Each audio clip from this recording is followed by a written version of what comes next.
I'm Jon Bond. Welcome to Move Yourself Happy. Made for fitness enthusiasts who want to make their passion their profession. Are you unhappy in your present job? Are you passionate about health and fitness? Do you want to release your true potential? If the answer is yes, this podcast is for you. I will be teaching you the specific knowledge that every trainer and coach needs to be successful. So listen closely as I share my expertise with you. So just like me, you can love what you do.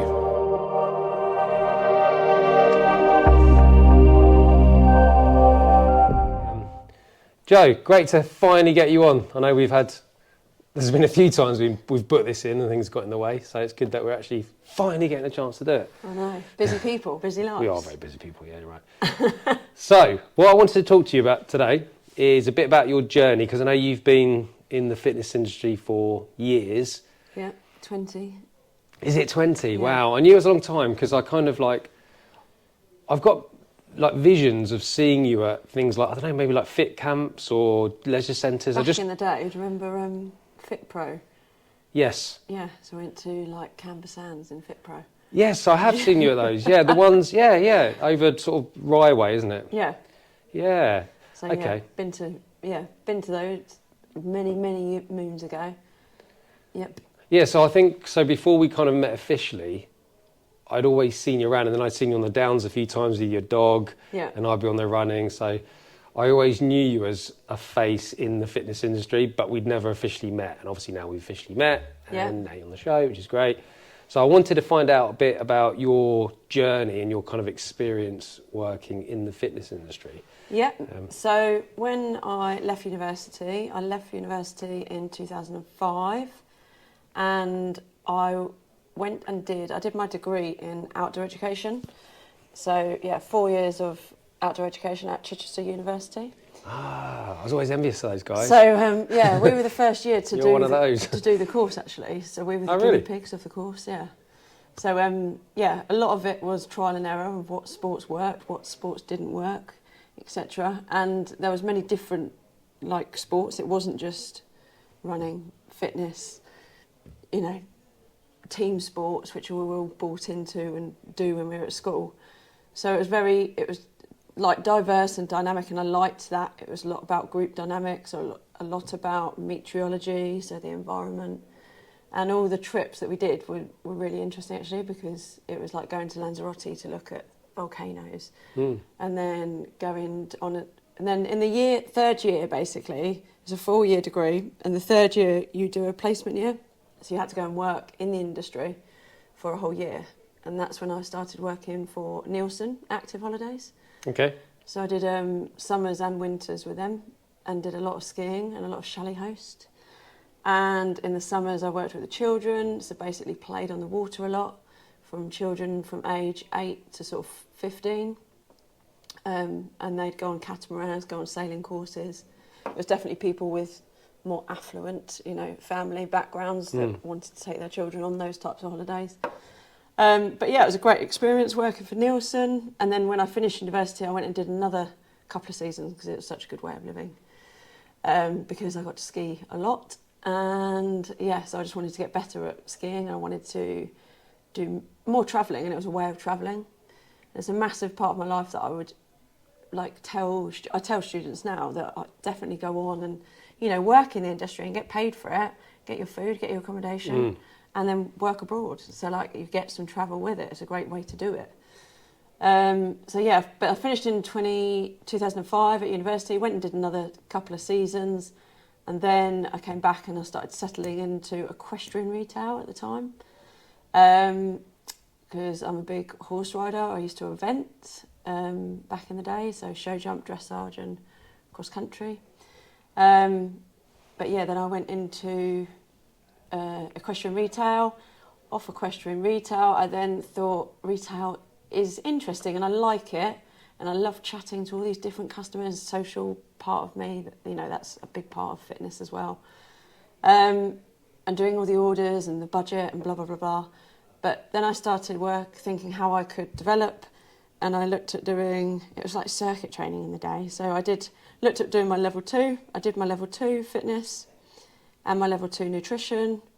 and qualified in both of them. And then I could start to work in, so I went into, it was called BTS at the time, back in the day for Les Mills, but it was, so I started doing Les Mills programmes, which are now called Les Mills programmes, but back in the day they were called BTS programmes.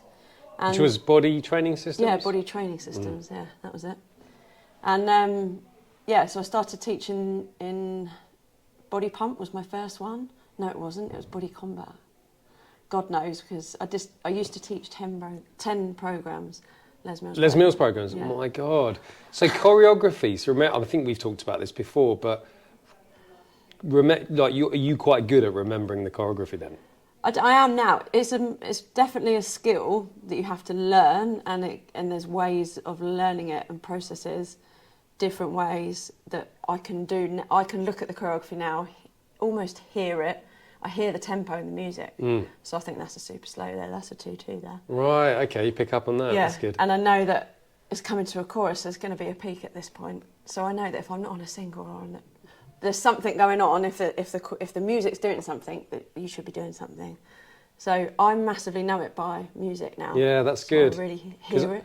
I only did body pump out at the Les Mills, and I actually found that one of the most stressful courses I've done, because maybe I don't have an ear for the music as much, or certainly not the choreography. And I did exercise to music, and I found that really hard. Oh yeah, so I did my exercise to music as well. Yeah, so you've got a better ability for choreography and knowing that stuff than me. Yeah. Yeah, it definitely it's a skill that you have to learn, and it gets better as with any job. You know, once you start doing it, if you like what you do. I love music, I love people, and I love creating a community. So, for me, put all those things together. Yeah. Then bingo. And was that kind of your thing, would you say, in the fitness industry? Was it exercise to music? Started off, yeah. So I just loved music, and went into all these different programs: body combat, body attack, body balance. So body balance is kind of like a yoga version of Tai Chi yoga. Okay. Yeah, Tai Chi yoga Pilates. I still do that now, and I love it, because obviously being 41, I'm a little bit older now, so I need to think about how I gear my teaching, because it still takes a lot out of your body when you teach, if you do it well, and there's a lot to it in the coaching part of it. But just gearing my body around to doing a lot less. I used to have to teach like 30 classes a week. Wow. To make enough money. Wow, that's loads. To be in it full time. I've never taught 30 classes a week. So this is before I didn't do my level 3 for personal training. Right. Then obviously some things were crumbling, and I could keep the pace because I was young, but I was exhausted, so I didn't have a social life. So I'd go to the pub and I'd fall asleep in the corner. So it's like, and that wasn't from maybe a little bit. That was before you had a drink. But I just thought to myself, I'm just exhausted. So when I'm not at work, I'm exhausted. And therefore I couldn't compete, because I like triathlons, and I have done sort of a lot of, I don't know, I started triathlons after county sports, after leaving college, really. I did county netball, county basketball, and then I was a big swimmer from the age of 12. And then when I went to university, I started climbing. I love climbing, and I still boulder now. I go to Boulder Brighton, shout out. Yeah, it's great. Yeah, Boulder Brighton's brilliant, isn't it? Yeah. There's definitely a common theme when I talk to you guys, the people that have decided to become like fitness professionals, is that we seem to be incapable of sitting still. Yeah, that's definitely me. I'm the same as you. Your wife will tell you to go for a run. My partner will definitely tell me to go for a run. She knows that I have to go out for a run, because she knows me well, that I'm also bisexual as well, which is a bit different. So that's nice to have that on the podcast, I thought, as well. Yeah. Because there's not many, it's good to hear different sexualities and stuff like that as well. Yep. So, I'm bisexual as well. So my partner is a lady, and my fiancée, I should say. She'll kill me if she doesn't say that. I didn't know that. How long have you guys been engaged? We have been engaged only 2 years. 2 years? Oh. Yeah. Oh, belated congratulations. Yeah, thank you. Okay, so that's really interesting. So so anyone that's listening, because actually there was for a point I was listening to this is really interesting, but anyone's listening might be thinking, You're not selling it to me at the moment. Yeah. You're falling asleep in pubs.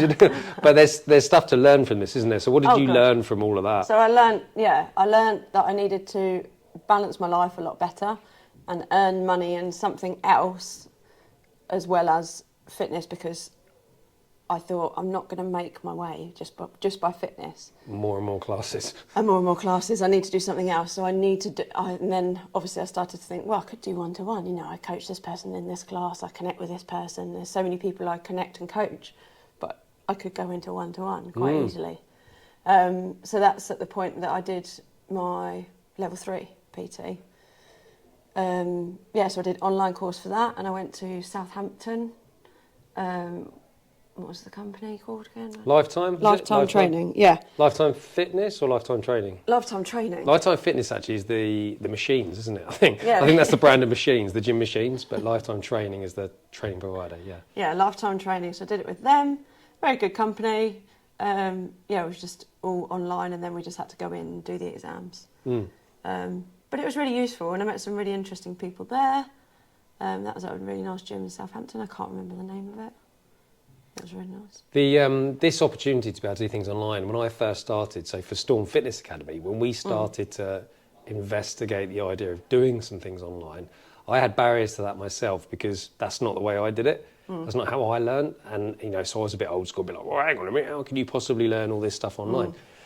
Anyway, due to customer demand and obviously the way things change, and actually someone pointed out to me, a good friend of mine who knows what he's talking about when it comes to business, etc., said, you have to think about what the customer's needs are and what they want are, and what you think isn't necessarily right. And I was like, oh yeah, that's a good point. I think my wife's told me that a few times.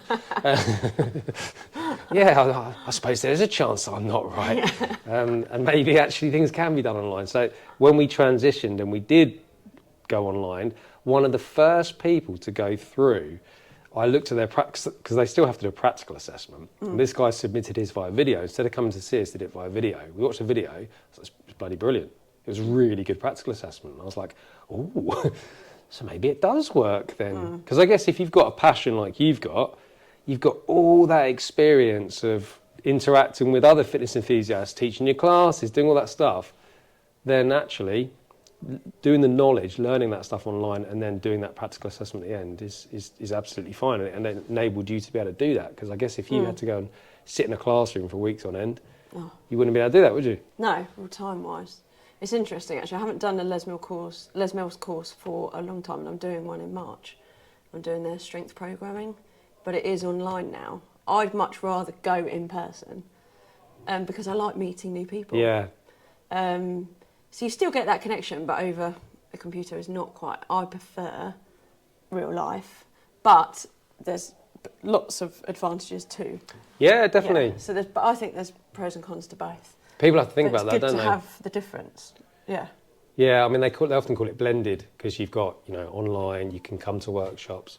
So with our guys, they can come to workshops. Yeah. And if you're local, I always say, if you're local, I mean, not just if you're local, but it's easier if you're local.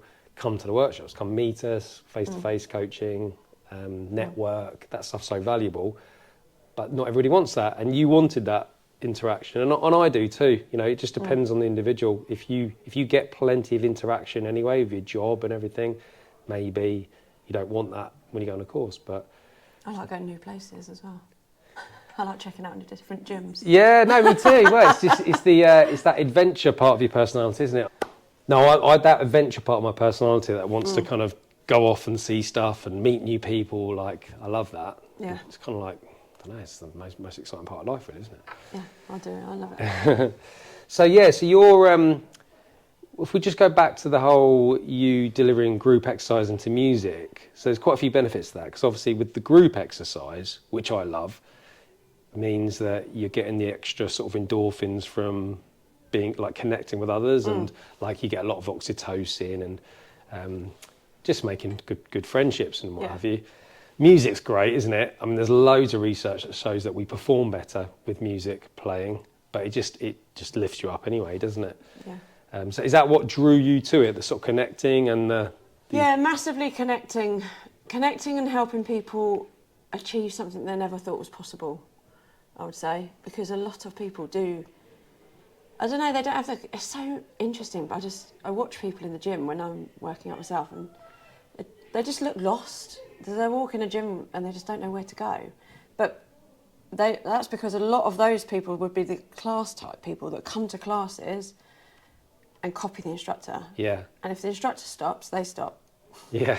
So it's like, no, don't stop, I'm about to coach. Yeah. Because in Les Mills Grit, you coach, it's floor coaching, a lot of floor coaching, so it's a much smaller group, and you floor coach and move. So I'm like, don't rely on me to be moving and me to be doing the next thing. I might say the next drop set, and then you're in it. Right. Okay, so if I say push-up number 1, burpees number 2, and then press-ups is number 3, you've got to switch your brain on as well. You've got to use your brain for this class as well. It's not just I'm just going to copy exactly what the instructor's doing. It's quite different to that, and I think that's much more where hybrid training's going now. So the next program I'm doing is called Strength Programming, and that is it's like a 12-week strength program course, where you've got a mix of, so hybrid type, so a mixture of things. So you've got a bit of cardiovascular, a bit of functional strength, and then a bit of being able to chill out as well and do a bit of Zen time. Nice. So it's mixing it all together into one. And I think there's a big space for that now as well. Yeah, it seems to be, doesn't there? Because even things like, is it the David Lloyd class, Blaze, is it? Blaze, yeah. They sort of break it up, don't they? They've got like treadmills, and you've got strength and conditioning stuff, you've got some combat stuff. So a lot of people are jumping on board and going, well, rather than just focusing on, the dance aspect or just on the cardio aspect, like spin, let's get the strength and conditioning in there as well. Yeah. Which is a good thing. I think it's coming in a lot more now.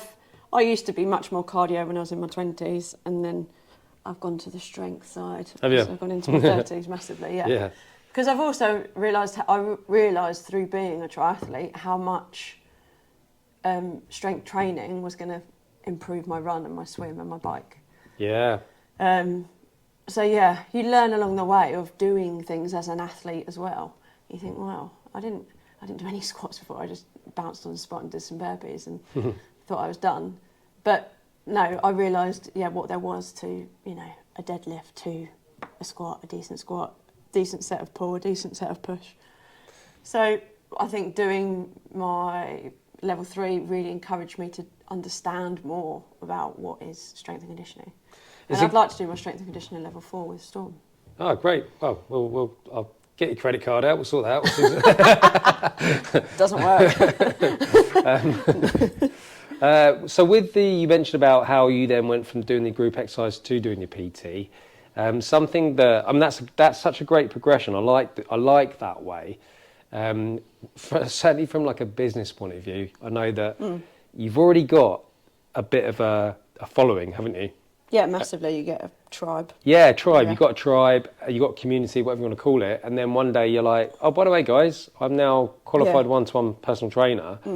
So, like, if you were going to be a bit I'll say cutthroat, but from a business point of view, the terminology is your classes are almost like what they call a tripwire. So, it's a low-cost product. They're coming along, they're paying that. And then from there, some of those guys might then look at the higher, more sort of pinnacle premium service, which is one-to-one personal training. So it's a good model from that point of view. So I like that. But you're right. I mean, some people in that group are just going to be doing it for the connections. They know they're moving regularly, so they know it's good for their health, and they're getting the happy hormones. But then some of them are going to go, well, I've actually got my own individual goals and needs, and I'd like to take things to the next level. Yeah. And that's where you did come in, I guess, with the one-to-one. Yeah, definitely. That is how it worked, and it does make a big difference. I get people ask me, and I still PT now. I don't have much time to PT. I've let that go a little bit just because I've taken on the job at the Worthing College. But I still have a few clients that I PT, and I enjoy those clients. You do become very, as you will know, you like a type of client, like Chris Hendy said actually, was interesting that he went into rehabilitation, didn't he? But you have a type of client. I don't get a lot from the Joe blogs that wants to lose weight, but that's the main aim. I much prefer people that are training. I've got a half marathon. I've got a full marathon. I much prefer people that have a goal, that are a little bit more advised and educated. Yeah, no, I hear you. But I don't mean that in a Derogatory way. derogatory No, way. I know what you're saying exactly. Yeah.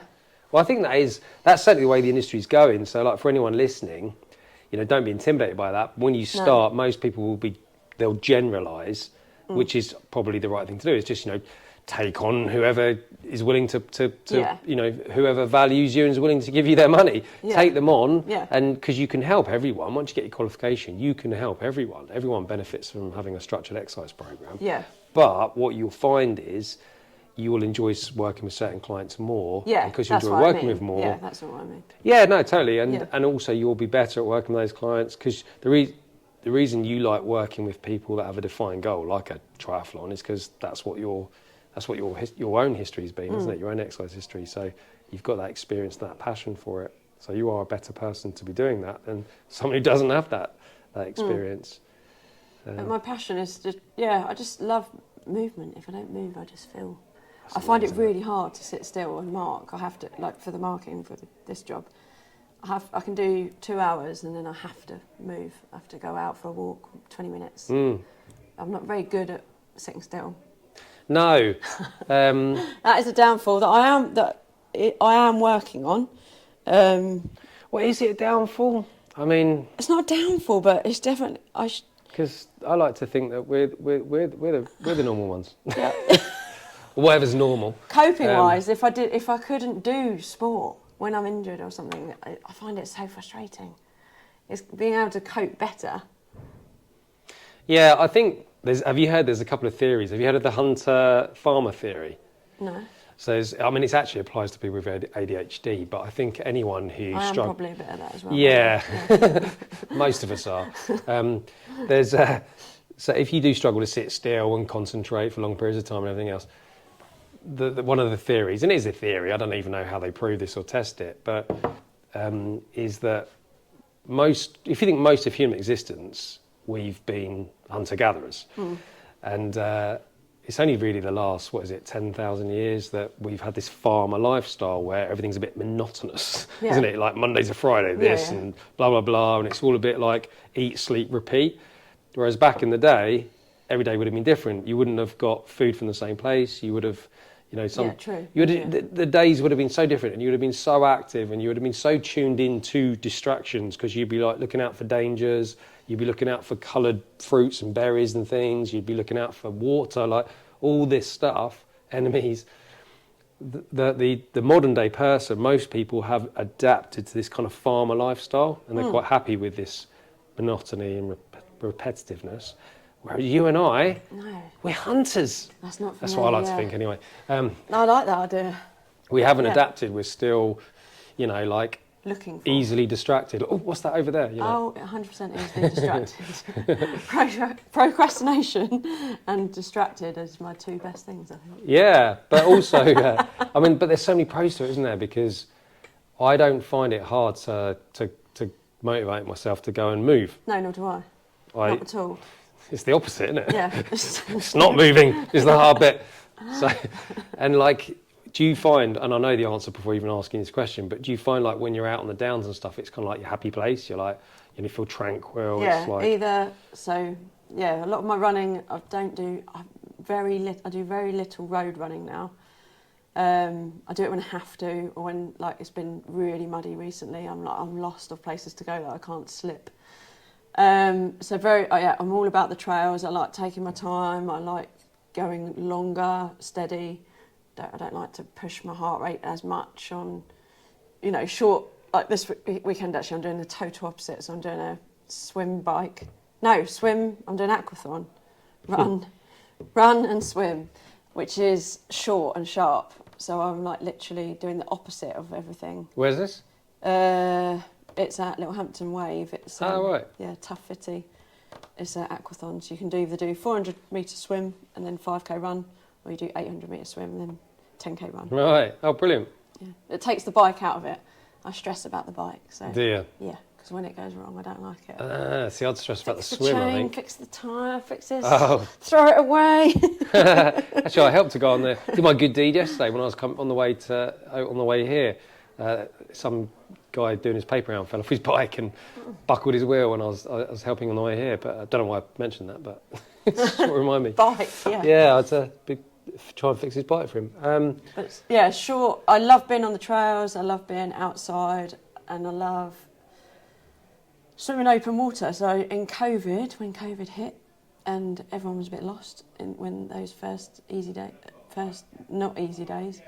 But we started a swim group, and when we weren't allowed to meet at the pool, we then went to the sea, and we started swimming in the sea. So Amazing. I started a lot more open water swimming from about 4 years ago. And Did you get the whole colder exposure thing? I do that, yeah. So I'd much prefer being in water and moving to being in a tub. I really struggle in the tub to not move. It's more painful. Yeah, there's definitely a common thing coming through here, isn't there? I love being in the open sea. Put me in a tub. Ah! Yeah, that's true. Get me out of the tub. Whereas, if it's open sea and the body of water, I can bounce about in it. I'm quite happy. By the way, I'm very conscious. Did you say you're teaching again at 2:15? Yeah.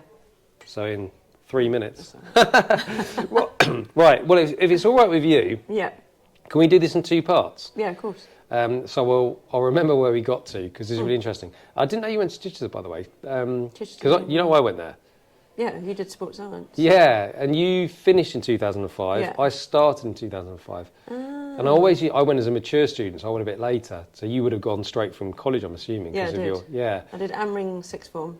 I did A-levels, MPE and art and sociology. Yeah, I had a year out, and I think it turned into like 8 or something. But so anyone listening, if you think about having a year out, make sure you keep it to the year. Don't do what I did. But yeah, I always used to envy the Adventure Ed guys because you guys were always going. I'll be in the library writing some horrible research methods assignment, and I'd look out the window and see you guys carrying kayaks, surfboards, and I'd be like, I've done the wrong course here. Yeah. Not that I regret my journey because I did love that what I do, course. I absolutely loved it. So I had Pete Bunyan and Ian Coleman. Ian Coleman were my main. Pete Bunyan helped me out a lot with my dissertation. Or the maths side of it, because that is not my strong point. No, mine wasn't either. I had to resit maths, GCSE. So did I. All right, so just to summarise what you said, because you have to go, don't you? Yeah. What I really liked is the fact that obviously you can't sit still either, which is great. Love to meet a fellow non-sit-stiller. Does that make sense? ADHD. And that if you're one of those people, then what a great way to channel that is to become a trainer, but actually group exercise, perfect, because you can do 30 hours a week of it until you pass out in pubs. Drop it to 10. And then when you realise that maybe 30 hours a week is a bit too much, you can then get your level 3 and do some one-to-one stuff. But yeah, I would say that the take-home message from it is channeling your passion like you did, and but we want to talk some more because there's loads of stuff I'd like to. There's more. About. I've always got more to give. There's always more to give. All right, cheers, Jo, and speak to you again soon. Yep, speak soon. Now, if you enjoyed today's episode, something you can do for me is subscribe to my show. And if you know anyone else that might be interested in this content, then please share it with them too. You can also head over to our socials and follow us on TikTok, Instagram, Facebook and YouTube. But if you're ready to take that next step, visit our website www.stormfitnessacademy.co.uk, fill out a contact form, that'll come straight to me. I will contact you shortly afterwards and I look forward to speaking to you then.